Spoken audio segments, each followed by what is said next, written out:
I'm Jacob Williams, 35 years old, and I've lived in the sunny city of Miami my whole life.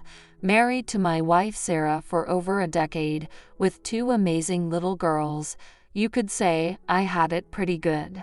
At least, that's what I always thought, until that one fateful morning when everything changed. It started off as just another typical Saturday. Sarah and I decided to go to our favorite little brunch spot downtown, this cozy cafe where we used to spend hours as lovesick college kids. As I took a sip of my black coffee, Sarah gave me a look I'll never forget. "Jake, I need to tell you something," she said, her green eyes full of worry. An uneasy knot instantly formed in my stomach. She took a deep breath. I've been having an affair with two different men." The words hit me like a truck, all the air leaving my lungs in one horrible instant. An affair? Two men? How could Sarah, my sweet, beautiful Sarah, do this to me, to us? Hurt and anger started bubbling up alongside the initial shock. "Dalu, what are you saying?" I stammered out. Sarah's cheeks were streaked with tears as the truth came spilling out. Apparently, she'd been secretly seeing Mike, some basketball coach she met at her gym, and Tom, a smarmy real estate agent we'd worked with when buying our home. My head spun as she admitted to months of lies, of betrayal, of emotional and physical cheating. "I'm so sorry, Jake. You have to know it didn't mean anything, not really. I still love you." Sarah reached for my hand, but I pulled away, feeling like I was going to be sick. As the horrible realization set in, all I could feel was a mix of white-hot rage and utterly devastating heartbreak. How could the woman I loved more than anything, the mother to my beautiful children, do this to our family? To me? I didn't say another word. I just grabbed my jacket and stormed out of the cafe, leaving Sarah behind in stunned silence. Out on the street, I broke down crying like I've never cried before.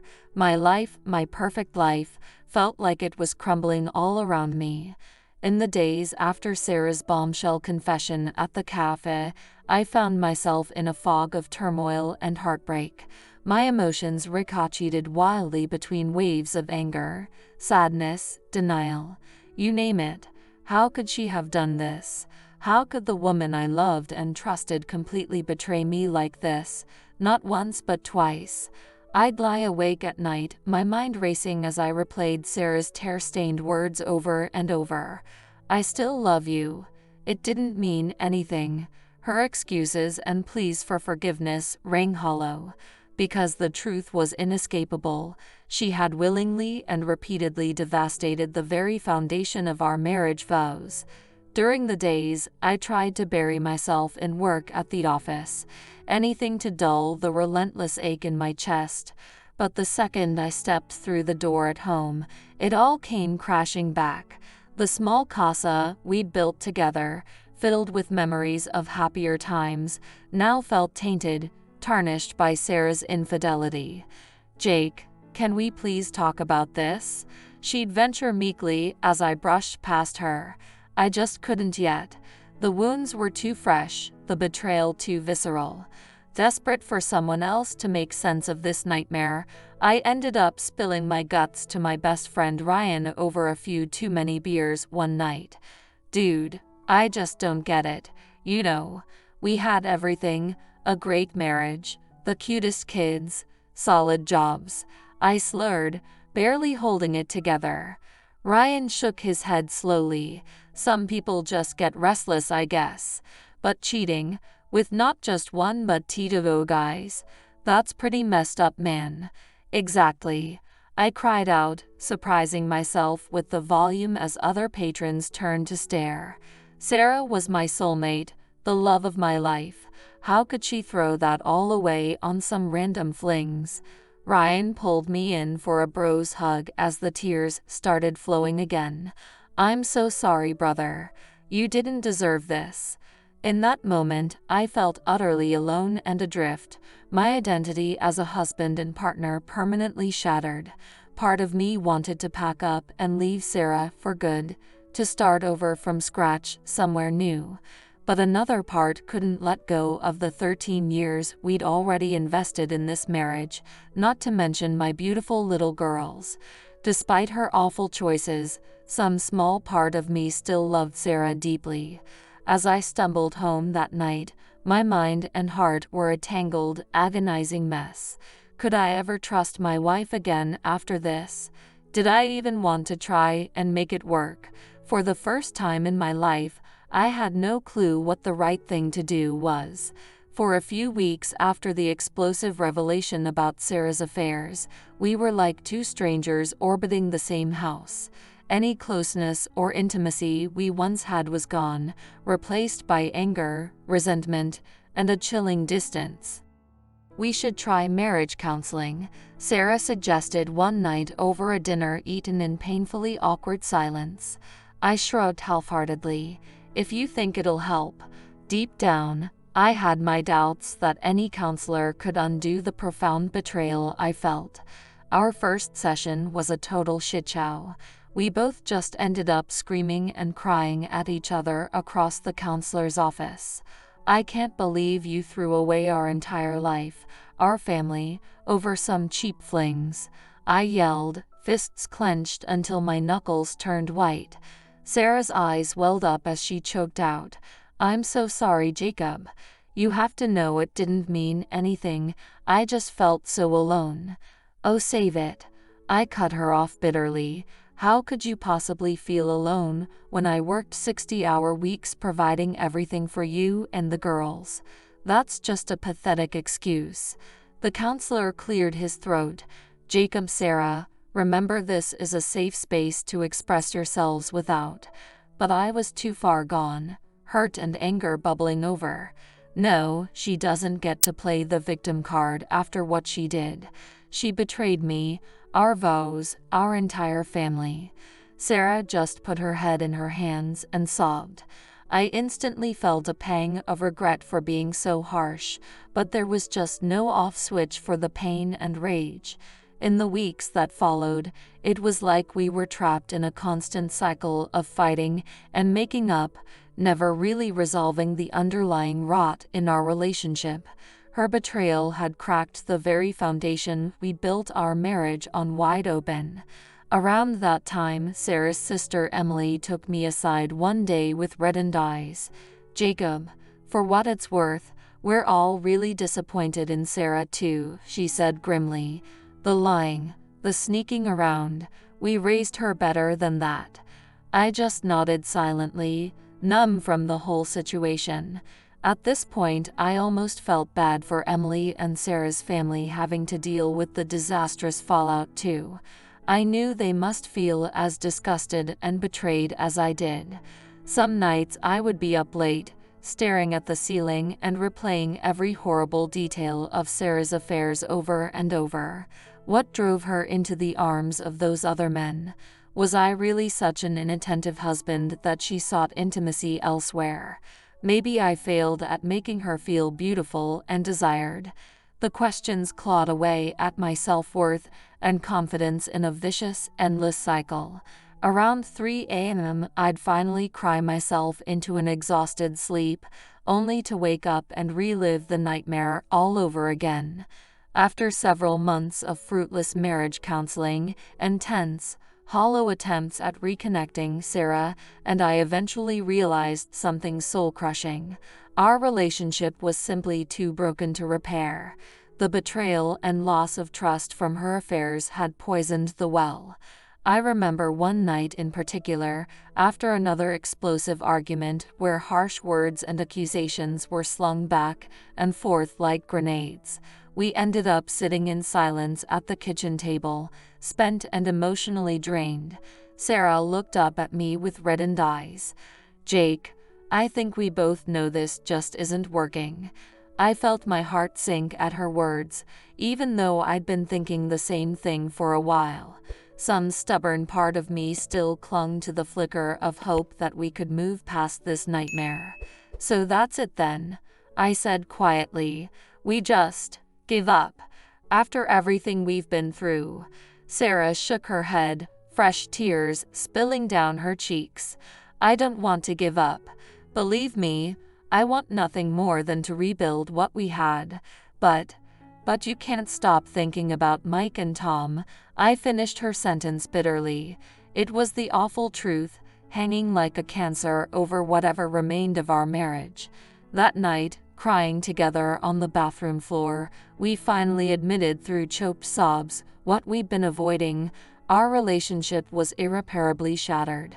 All the counseling, screaming matches, quiet dinners, none of it could undo the profound damage Sarah's cheating had wrought.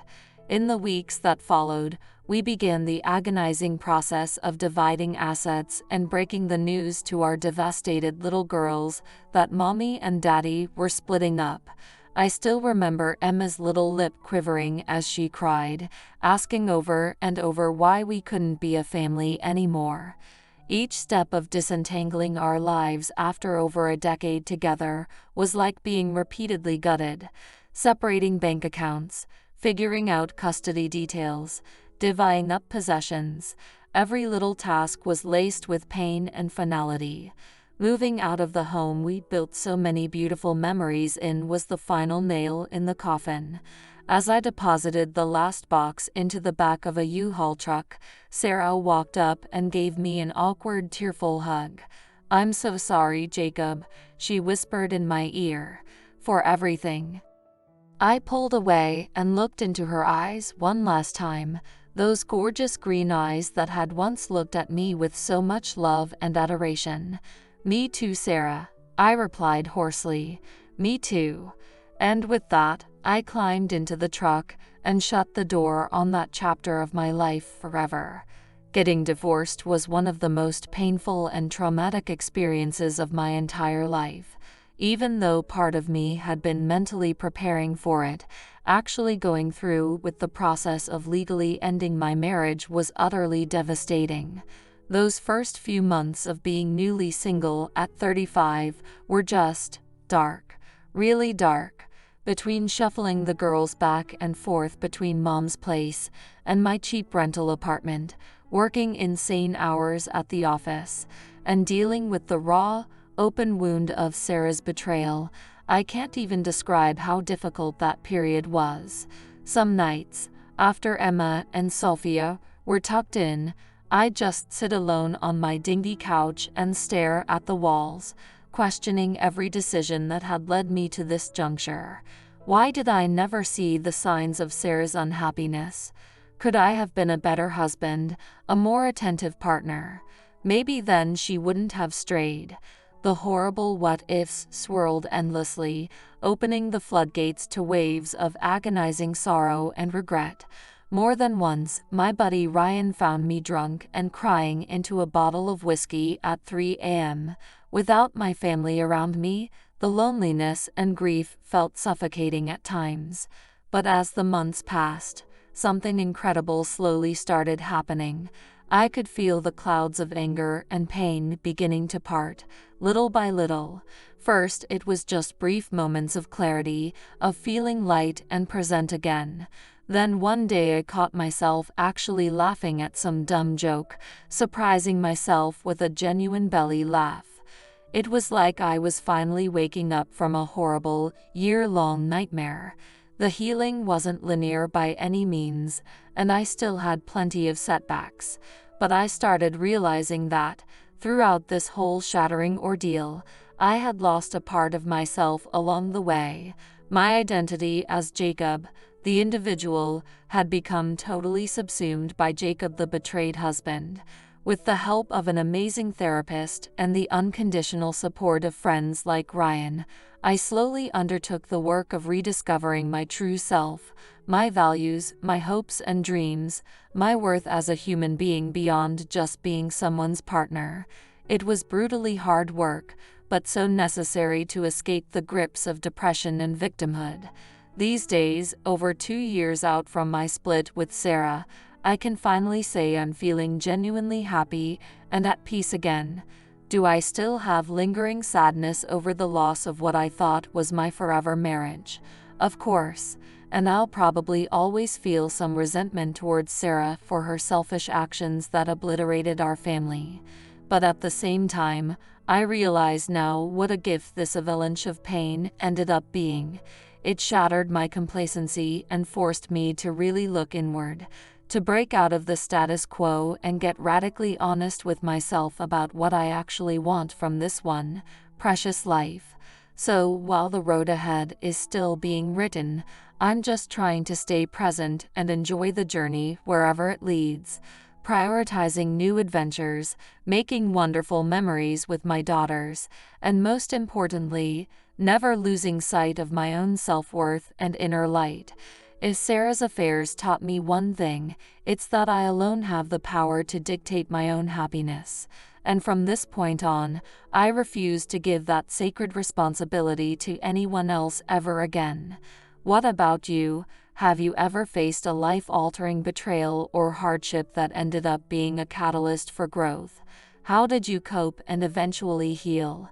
I'd love to hear your story. And if this video resonated with you at all, please make sure to crush that like button and subscribe for more personal storytelling content just like this. It really helps out the channel. Thanks for watching, and I'll see you all next time.